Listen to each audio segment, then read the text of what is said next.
السلام علیکم۔ پروگرام باخبر کشمیر کے ساتھ میں ہوں آپ کا میزبان سعید الرحمان صدیقی۔ باخبر کشمیر میں ہم حالات اضلاع کے مختلف موضوعات پہ گفتگو کرتے ہیں، اپنے گرد پیش وقوع پذیر ہونے والے واقعات کشمیر پہ ہم بات کرتے ہیں، پاکستان کے بدلتے ہوئے حالات و واقعات کے بارے میں بات کرتے ہیں، اور دنیا بھر میں جو پیش رفت ہو رہی ہوتی ہے اس پہ ہم ضرور بات چیت کرتے ہیں۔ تو آج کے پروگرام کا موضوع ہے کہ مارکہ حق کے بعد سے مسلسل عالمی سطح پہ پاکستان کا بڑھتا ہوا مقام، پاکستان کو ملنے والی مسلسل کامیابیاں، اور پاکستان جس طرح سے دنیا کی قیادت کر رہا ہے، پاکستان جس طرح سے اپنے آپ کو منوا رہا ہے، پاکستان جس طرح سے ایک ناقابل تسخیر قوت بنتا ہوا دکھائی دے رہا ہے، آج کے پروگرام کا موضوع ہوگا، اس پہ ہم بات کریں گے۔ یقیناً جب بھارت نے پہلگام واقعے کو جواز بنانے کے بعد، ایک فالس فلیگ آپریشن کے بعد پاکستان کے خلاف ایک ناکام آپریشن سندور کیا، اور سندور کے جواب میں جب پاکستان نے آپریشن بنیانے محسوس کیا تو بھارت کو وہ سبق یاد دلایا، وہ چھٹی کا دودھ یاد دلایا کہ جس کے بعد سے بھارت کو اندازہ ہوا کہ پاکستان جو ہے وہ اس کی جو سوچ ہے، اس کے جو خیالات ہیں، اس سے کہیں اوپر ہے۔ آپریشن سندور میں مساجد کو نشانہ بنایا گیا، بچوں کو نشانہ بنایا گیا، بے گناہ لوگوں کو نشانہ بنایا گیا، لیکن آپریشن بنیانے مرصوص کے نتیجے میں بھارت کے فوجی اہداف کو نشانہ بنایا گیا، بھارت کی جنگی مراکز کو نشانہ بنایا گیا، اور بھارت میں شدت اور دہشت گردی کی جو کمین گاہیں جو بھارتی فوج کی ہیں ان کو نشانہ بنایا گیا۔ یہ فرق ہوتا ہے ایک پروفیشنل فوج اور ایک جرائم پیشہ فوج کے اندر۔ یقیناً پاکستان کی فوج ایک پروفیشنل اور ایک منجی ہوئی فوج ہے، اور اس آپریشن بنیانے مرصوص کی شاندار کامیابی کو دیکھتے ہوئے دنیا ورطہ حیرت میں مبتلا ہو گئی، اور امریکی صدر ٹرمپ کو مداخلت کرنی پڑی، اور انہوں نے کہا کہ اگر میں یہ جنگ نہ روکتا تو بہت بڑی تباہی پاکستان کے ہاتھوں ہونے جا رہی تھی۔ تو یقیناً ٹرمپ نے نہ صرف جنگ بندی کروائی بلکہ انہوں نے پاکستان کے بہادر فیلڈ مارشل عاصم منیر کی تعریف بھی کی کہ وہ ایک بہادر انسان ہے، اور وہ ایک گریٹ جو ہے نا وہ ایک ملٹری لیڈر ہیں، اور انہوں نے اپنے آپ کو منوایا ہے، اور انہوں نے اپنے پاس مدعو بھی کیا وائٹ ہاؤس میں، اور ان کے اعزاز میں ایک نشست کا بھی اہتمام کیا۔ اس کے بعد پاکستان کے ساتھ سعودی عرب کا ایک معاہدہ ہوا، دفاعی معاہدہ۔ سعودی عرب اس سے پہلے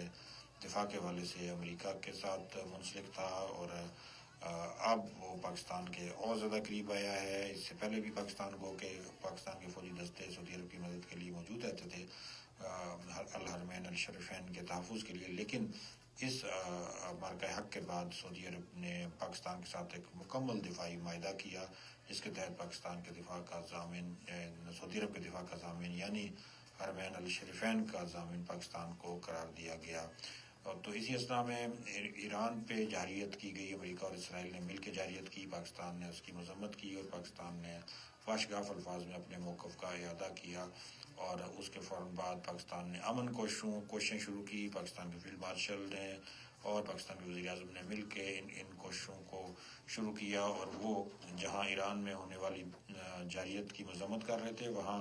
وہ امریکہ کو بھی اس بات پہ آمادہ کر رہے تھے کہ وہ اس جارحیت سے باز آئے، اور ایران کے ساتھ جو بھی معاملات ہیں وہ بات چیت کے ذریعے، ٹیبل ٹاک کے ذریعے سے حل کرے۔ یقیناً ایران بھی چاہتا تھا کہ پاکستان ایک ایسا ملک ہے کہ جس پہ وہ بھروسہ کر سکتا ہے، اور وہ اس میں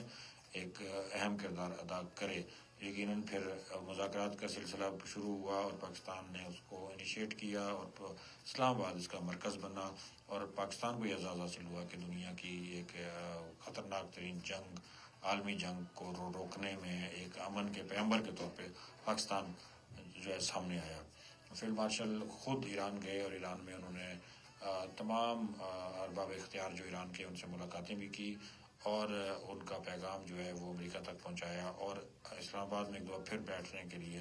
راہ ہموار کی۔ اسی اثنا میں پاکستان کی کاوشوں سے سیز فائر میں توسیع کا بھی اعلان کیا گیا۔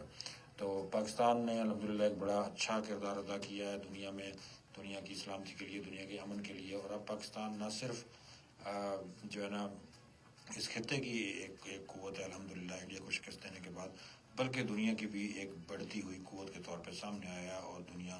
کا ایک آپ سمجھ لیں کہ ایک ورلڈ چیمپئن فار پیس کی حیثیت سے پاکستان نے اپنے آپ کو منوایا ہے۔ تو تو یقیناً یہ کامیابیاں اور کامرانیاں جو ہیں ہماری ولولہ انگیز قیادت کی مرہون منت ہیں. ہمارے بہادر، دلیر اور اللہ اور اس کے رسول پہ یقین رکھنے والے، قرآن و حدیث سے رہنمائی حاصل کرنے والے فیلڈ مارشل عاصم منیر کو اس کا کریڈٹ بلا شبہ اس اعتبار سے جاتا ہے کہ انہوں نے پاکستان کو عسکری محاذ پہ اتنا مضبوط کیا کہ دنیا نے پاکستان کی عسکری محاذ کی طاقت مانی. دنیا آج کل صرف اور صرف فوجی طاقت کو سمجھتی ہے اور فوجی طاقت پہ یقین رکھتی ہے، اور وہ طاقت جو ہے وہ ہمارے بہادر فیلڈ مارشل نے دنیا کو منوائی. تو اس کے نتیجے میں ہمیں ساری کی ساری کامیابیاں ملی. مارکا حق سے جو بات شروع ہوئی تھی وہ آج اس نہج پہ پہنچ گئی ہے کہ پاکستان دنیا کی قیادت کر رہا ہے. تو یقیناً ہم اپنی بہادر مسلح فوج کو سلام پیش کرتے ہیں، اپنے وزیر اعظم شہباز شریف کو سلام پیش کرتے ہیں جن نے پاکستان کا وقار بلند کیا. اور پاکستان کو مستقبل میں بھی بہت سی عزتیں ملیں گی، بہت بڑا مقام ملے گا انشاءاللہ تعالیٰ، اور پاکستان دنیا میں آگے سے آگے بڑھے گا. ہماری بہادر فوج انشاءاللہ تعالیٰ جو ہے نا وہ بہت سی مستقبل میں عسکری کامیابیاں سمیٹنے والی ہیں. ہمارے پروگرام کا سلسلہ جاری ہے. سوشل میڈیا پہ ہماری نشریات کا وقت بڑا مختصر ہوتا ہے.